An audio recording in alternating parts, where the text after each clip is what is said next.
হরে কৃষ্ণ। শুভ অক্ষয় তৃতীয়া মহোৎসব কি জয়। তো অক্ষয় তৃতীয়া এটা আমাদের বাঙালি সমাজে এক অনেক বড় উৎসব। তো অক্ষয় তৃতীয়া সম্পর্কে আমরা সকলেই অবগত রয়েছি।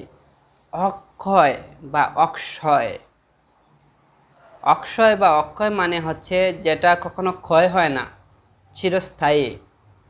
অর্থাৎ এই তিথিতে যদি কোনো ভগবত ভক্তিমূলক কোনো সেবা করা হয় তাহলে তা অক্ষয় হয়ে থাকে।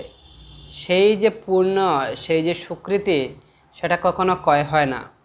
এটা আমাদের পুরো ফিক্সড ডিপোজিট হয়ে থাকে, যা আমাদের মৃত্যুর পরে বা পরবর্তী জন্মে বা ভগবত ধামে যাওয়ার জন্য সহায়তা করে। এবং পরবর্তী যদি আমরা জন্মগ্রহণ করি আরেকটা, সেখানে সেই স্বীকৃতিটা আমাদের প্লাস হয়, যোগ হয়, যার কারণে পরবর্তী জন্মটাও একটা ভালো ধনী বণিকের গৃহে বা কোনো শুদ্ধ বৈষ্ণবের গৃহে আমরা জন্মগ্রহণ করতে পারি, যদি আমরা এই অক্ষয় তিথিতে ভগবত ভক্তিমূলক কাজ করি।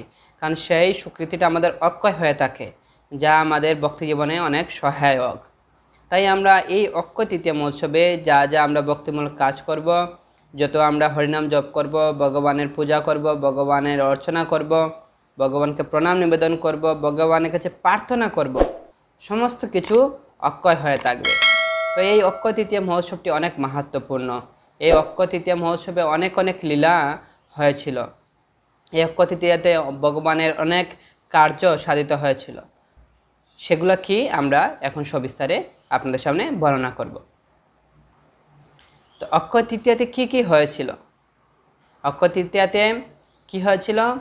পরমেশ্বর ভগবানের যে 10 অবতারের মধ্যে অন্যতম একজন অবতার হচ্ছেন ভগবান পরশুরাম। সেই ভগবান পরশুরামের আবির্ভাব হয়েছিল, অর্থাৎ জন্ম হয়েছিল এই অক্ষয় তৃতীয়াতে। তারপরে হচ্ছে গঙ্গা দেবীর আগমন এই পৃথিবীতে হয়েছিল অক্ষয় তৃতীয়াতে। অর্থাৎ রাজা ভগীরথ যখন তার পূর্বপুরুষদেরকে উদ্ধার করবার জন্য তিনি অনেক সাধনা করেন, সাধনা করে তিনি গঙ্গা দেবীকে সন্তুষ্ট করে এই অক্ষয় তৃতীয়া তিথিতে এই গঙ্গা দেবী এই পৃথিবীতে তিনি এসেছিলেন। এছাড়াও মহাভারতের সূচনা, এই মহাভারতের সূচনা হয়েছিল এই অক্ষয় তৃতীয়া তিথিতে। তারপরে হচ্ছে অন্নপূর্ণা দেবীর আবির্ভাব হয়েছিল এই অক্ষয় তৃতীয়া। অন্নপূর্ণা দেবী মানে এটা একটা সুন্দর লীলা রয়েছে। শিবজি তিনি একবার ভিক্ষা করতে বের হয়েছিলেন, তখন দেবী পার্বতী তিনি কী করেছিলেন, অন্নপূর্ণা দেবী রূপে তিনি এই শিবজিকে তিনি ভিক্ষা দান করেছিলেন। সেটা অনেক সুন্দর একটা লীলা রয়েছে। তো অন্নপূর্ণা দেবীর আবির্ভাব হয়েছিল এই অক্ষয় তৃতীয়াতে। তারপরে কি হয়েছিল, দ্রৌপদীর বস্ত্রহরণ হয়েছিল এই অক্ষয় তৃতীয়া তিথিতে।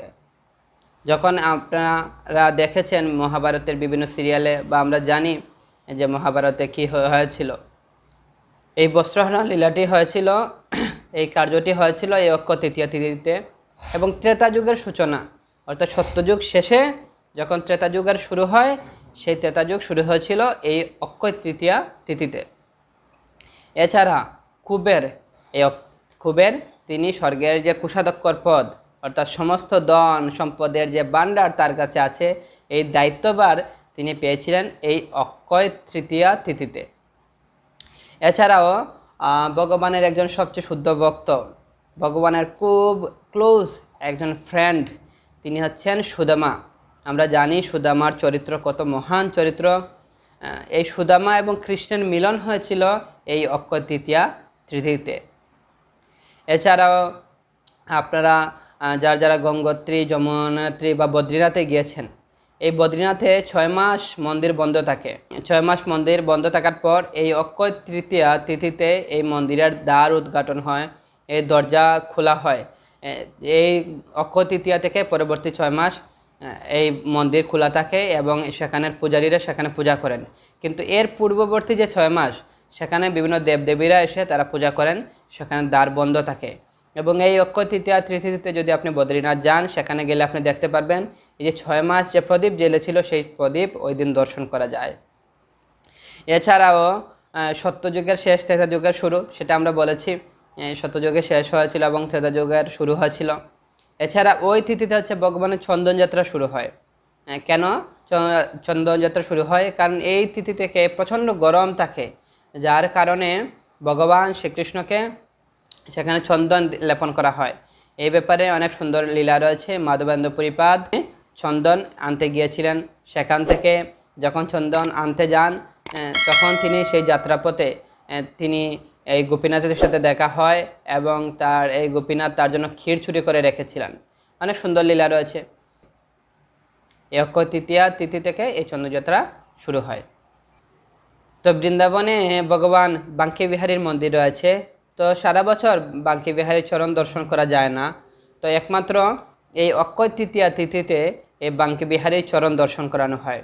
তাই এই অক্ষয় তৃতীয়া তিথিতে বাঙ্কি বিহারী মন্দিরে অনেক অনেক ভক্তের সমাগম ঘটে এবং তারা সবাই এই বাঙ্কি বিহারী ভগবানের চরণ দর্শন করেন এই অক্ষয় তৃতীয়া তিথিতে। মাত্র এই দিন শুধু ভগবানের চরণ দর্শন করানো হয়। এছাড়া যদি আপনারা কেউ সীমাচলে যান, তো সীমাচলে সেখানে যে জিওনি সিংহ রয়েছেন, সেই জিওনি সিংহ সারা বছর চন্দন দ্বারা আবৃত থাকেন। শুধু এই অক্ষয় তৃতীয়া তিথিতে এই জিওনি সিংহর হাঁটু পর্যন্ত দর্শন করা যায় এবং তারপরে ওই দিন সমস্ত চন্দন আলাদা করা হয়। তো বলা হচ্ছে যে সেখানে এত চন্দন লেপন করা হয়, প্রায় 48 কিলো ওজন চন্দন হয়ে যায় প্রতিদিন। এখন বুঝতে পারছেন প্রতিদিন কত চন্দন লেপন করা হয় সেই জিওনি সিংহ ভগবানকে। তাই এই অক্ষয় তৃতীয়া মহোৎসবটি হচ্ছে অত্যন্ত মাহাত্ম্যপূর্ণ একটি উৎসব।